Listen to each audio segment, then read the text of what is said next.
Hal Ashby's The Last Detail is a film that, despite critical acclaim at the time, has not garnered the same cultural recognition as other classics from the 1970s.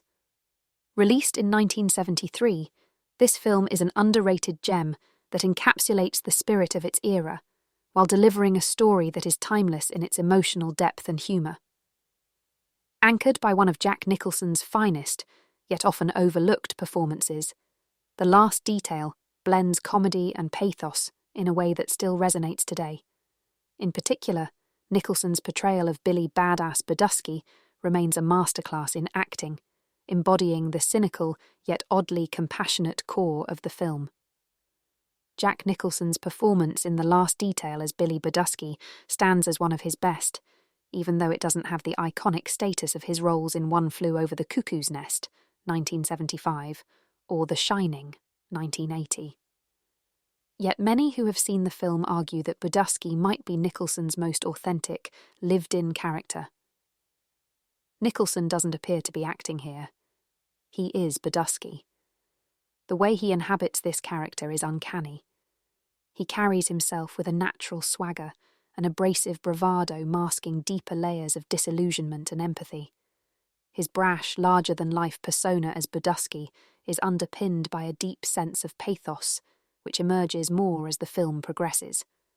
Budusky, a Navy lifer and signalman, is tasked with escorting a young seaman, Larry Meadows, played by Randy Quaid, to a naval prison after the 18-year-old is sentenced to 8 years for a petty theft.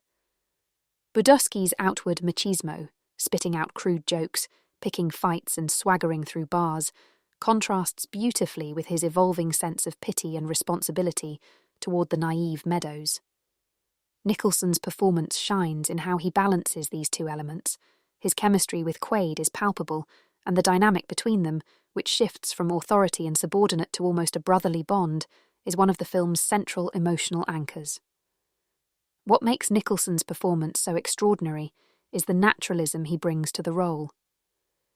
His dialogue delivery, filled with expletives and off-the-cuff remarks, feels effortless.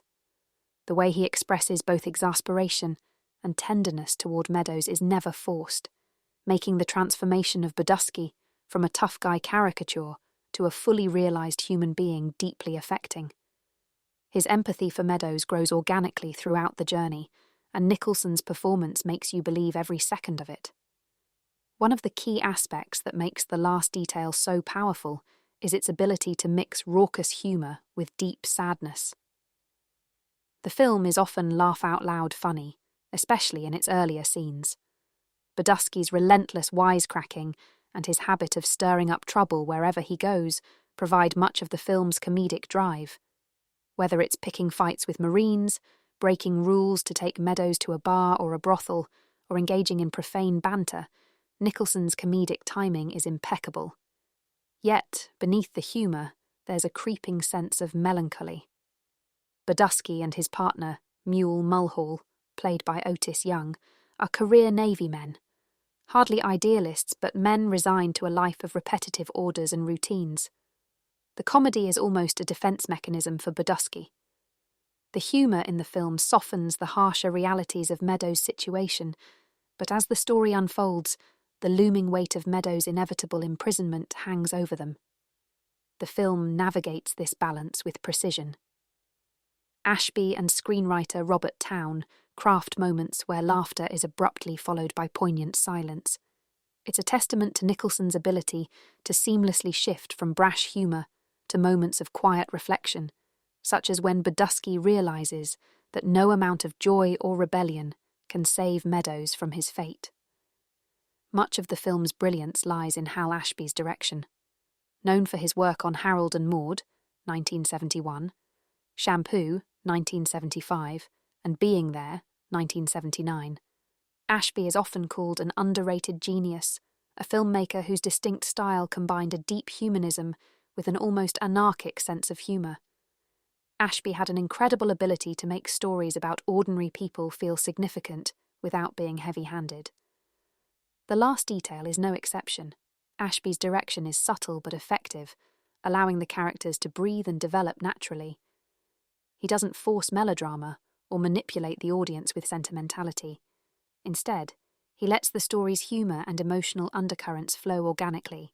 Ashby also understood the social and political undertones of the time. The early 1970s was a period of intense cynicism in America, with the Vietnam War, Watergate, and a growing distrust of authority shaping the national mood. In The Last Detail, Ashby captures that disillusionment through the characters of Budusky and Mulhall, men who have given their lives to a system that ultimately feels indifferent to them. Their rebellion, however small and fleeting, against the system's rigidity, by showing Meadows a good time, reflects the era's broader cultural rebellion against authority and conformity. The Last Detail is very much a product of its time, both in style and substance. It belongs to the era of New Hollywood, a movement where filmmakers pushed against the constraints of the studio system and made films that felt raw, real, and grounded in the complex social issues of the time. The film's gritty realism, its unvarnished dialogue, and its loose episodic structure make it feel like a reflection of 1970s America, a country still grappling with its identity in the wake of the 1960s. Budusky himself is emblematic of the contradictions of that era, simultaneously rebellious and trapped within a system he knows is flawed but can't escape. Nicholson's portrayal taps into this broader cultural disillusionment. His character's inner conflict, between wanting to rebel against the system and his inevitable submission to it, mirrors the struggles many Americans were facing in the 1970s.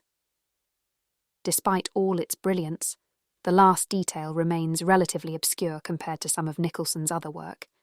This is likely due to its subdued, almost minimalist storytelling approach, as well as its lack of an easy, feel-good resolution.